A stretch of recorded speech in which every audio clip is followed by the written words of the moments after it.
Alex here with part 189, I believe. Let me dig it. Yeah, 189 of the My Docket series on child custody and visitation. As on previous videos, I'll take this opportunity to direct my viewers to part 0 if you haven't seen it yet. That's the video that contains the detailed disclaimers and the underlying purpose of the series.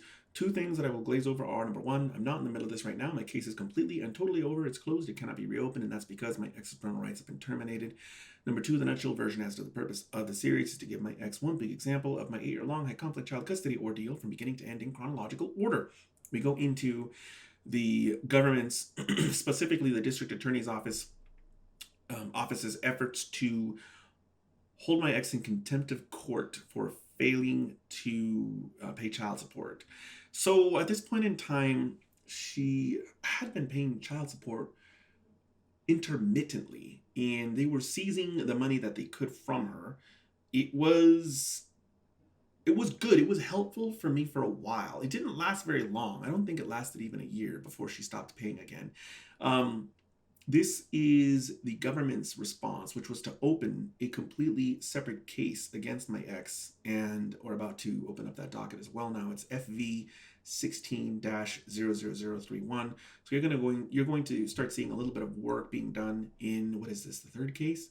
We have FV 08-03200, which is child custody. We have CV 13-01019, which is the writ petition. And now we have FV 16-00031, I think. There was also the domestic violence case, so that I guess this would be the fourth case involving my ex now. Only this time the government is the one prosecuting the case itself. My You guys might be surprised. You might think that my mindset was like buoyed. Like I was like, oh, this is awesome. Finally, she gets what's coming to her. But at this point in the going to 2016, my view of the court system was very different. I really didn't see it as a system that was supposed to like give somebody their comeuppance. I didn't see it as a system that was like, I guess, karma incarnate. I didn't see it that way. I just saw it as a machine. If you want to know more about that, watch my video on the topic, the machine. And so to see this, I didn't really think, yay, finally she's going to go to jail. And I didn't think that at all. It was just a machine. A different person was pulling levers and pushing buttons now. They were trying to solve whatever problems they thought that they could solve.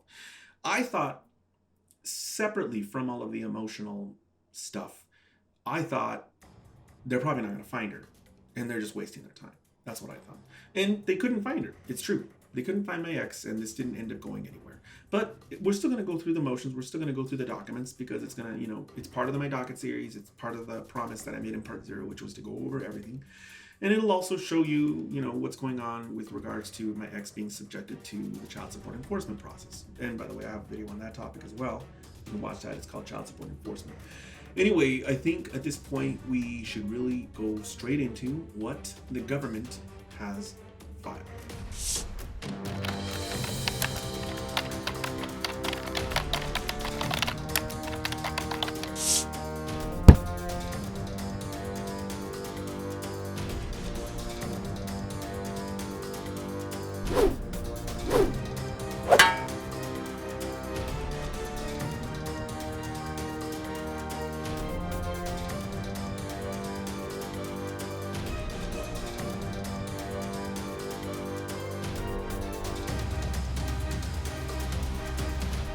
Here we have the district attorney's filing of a notice of order to show cause and declaration in support and notice of intent to enforce court order. It's really weird to me that this is the initial filing in a case. I didn't know that this is how they can open cases. I always thought it was a complaint or a petition that opened a case, but apparently the government has special powers, and one of those special powers is they can just bust open a case with the filing of a notice. There's probably something in those statutes, 22, 425, 125B, 130, 131A, maybe something in what was it called? Title 4D, something somewhere. I'm not going to do any of the research on this because it's not me trying to do this, that's the government. Something somewhere, somehow, some way allows them to open an entire case against somebody by filing just a notice. They're stating here that if my ex fails to appear, a bench warrant for her arrest will be sought. Let's see here. They are letting my ex know that at 2:30 p.m. on March 9th, 2016, and by the way, we will have a hearing video for you guys to watch, that she is ordered to appear at that hearing and show cause why she should not be held in contempt of court for willful disobedience to the court's order.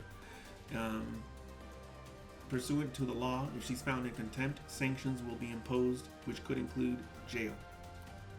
The focus of the hearing will be on her ability to pay. If she is looking for work, they want to see a list of places where she has applied within the last 30 days. If she's unable to work, they want a doctor's letter which describes the condition.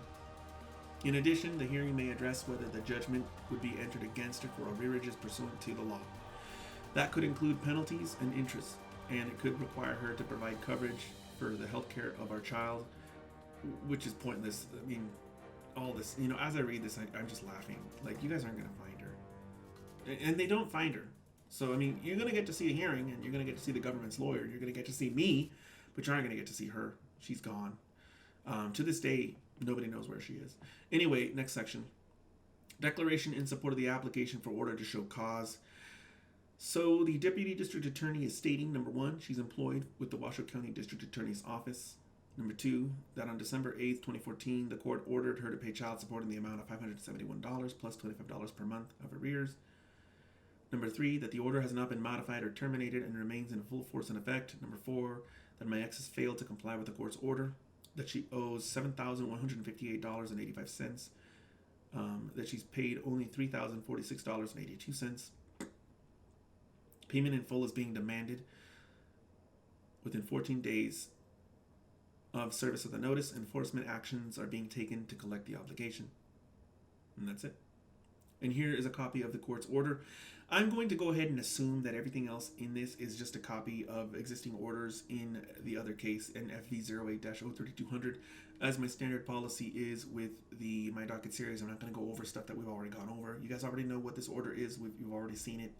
So, as with my previous videos in the My Docket series, if you want to go through this yourself, just go down into the description below, click on the link, download it for yourself, take a look. And if there's something in this document that you think I missed or should have addressed, just mention it down in the comments below, and I'll go ahead and do that.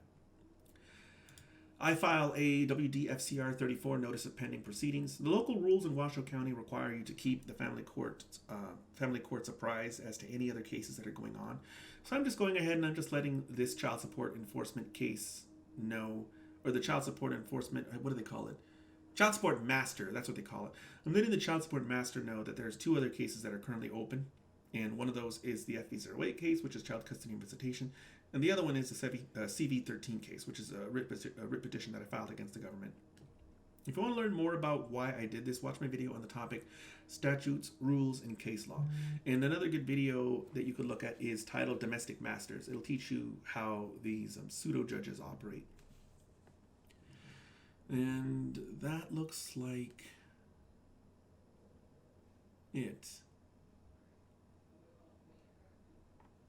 Rule 5, Certificate of Service, indicating this document was mailed to both the district attorney and my ex. Yeah. Notice of change of address. So I'm just letting this court know that my address has changed. This is also still a years old address. I'm not concerned about this being out there.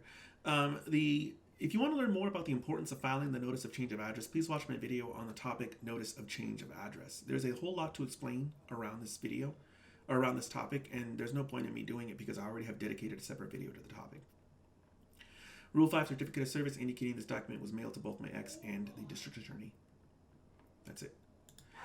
Notice of intent to appear by audiovisual transmission equipment. Okay, so I'm letting the judge or the domestic master in this case know that I intend to appear telephonically or by Skype, and I think I actually end up appearing telephonically. The difference between the two has to do with whether or not the court's taking evidence, specifically testimony from you. If you're going to be testifying, they really shouldn't be taking your testimony by telephone unless the other party consents to it. Usually they will want to take testimony through audiovisual communication equipment, which is like Skype. If you're not giving testimony, then telephonic appearances should be fine. And in this particular situation, the hearing that was held, I don't think it was an evidentiary hearing. I think it was just the show cause portion of that, where my ex is supposed to, state why she isn't paying, and then if they think that that needs to go to an evidentiary hearing, then a new hearing will be scheduled. So for the reasons that that is most likely not intended to be an evidentiary hearing, I probably was allowed to appear telephonically, which I appreciated. It saved me a lot of money and time to just appear by telephone, especially given the fact that my ex didn't show up anyway. Notice is hereby given. Okay, and if you want to learn more about how this notice works, I might have a video on the topic titled Telephonic Appearances. Take a look at that video. In Nevada, this is governed by the Supreme Court rules. There's a specific section of the Supreme Court rules called Part 9. And in Part 9, they articulate in detail when you can do this and how it works. And that's it. I'm just indicating under Rule 5 that this document has been mailed to both my ex, well, to just my ex, and that these 2 district attorneys have been notified electronically. Court calendar vacate sheet. So this is the sheet that was filed indicating that my ex could not be served. They couldn't serve her, so they had to vacate the hearing. No surprise there. Okay, so what I'm talking about then with a hearing coming up, that's a different hearing, but it is in this case, guys. In this case, there will be another hearing that comes up, and you'll see me there and the district attorney's there, but my ex isn't there. Pursuant to Rule 5B, they're indicating that they mailed this document to me to let me know that the hearing was vacated. Rule 34, notice of pending proceedings. So I'm letting them know again that there are pending proceedings. These are 2 new cases that I've opened up. The first one is a termination of parental rights. You guys know what's coming. Her parental rights will be terminated. The second one is the adoption. Both of these are going to lead to hearings, and you're going to see 2 more hearing videos on these 2 specific issues. Rule 5, certificate of service, indicating that this document was mailed to both the district attorney and my ex.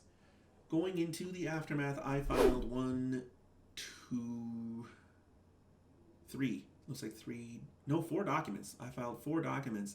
They were all free filing, so I incurred $0 in costs. My ex didn't file anything, so she incurred $0 in costs. I didn't have an attorney, so I incurred $0 in attorney fees. My ex also didn't have an attorney. She doesn't participate in this case at all, so she incurred $0 in attorney fees. The government filed 2 documents, but those were free filings, so they incurred $0 in costs. The government would have had to put some work into this. They would probably incur, let's see, so the notice looks like one of those just generic things that they probably just print out for everyone. There are some details that are specific to our case, but I doubt that it took them more than 15 minutes to prepare the notice. To review both of my WDFCRs, I'm going to say 5 minutes. To review my notice of change of address, I'm going to say 5 minutes. To review my notice of intent, I'm going to say 5 minutes. So that's a total of 15 there. Combined with their own 15 minutes, it's 30 minutes. And then the vacate sheet, I guess to do their research, to prepare for the service, to recognize the fact that they failed to serve her. I don't think it would be unreasonable to say that the efforts that they put into trying to get my ex served would have probably been at least 30 minutes. I don't think that they really spent hours and hours, but I don't think that they spent hardly any time at all. There was some time that went into researching where she was, how to find her, how to serve her, and then of course, in the end, to vacate the hearing. So I think 1 hour is a reasonable amount of time that the government spent on all of this. At the rate of $250 an hour, which is just my generic rate, I'm going to say that would cost them $250 in attorney fees. As in my previous videos, if you have any questions, feel free to post them down in the comments below, and I will see you guys next time.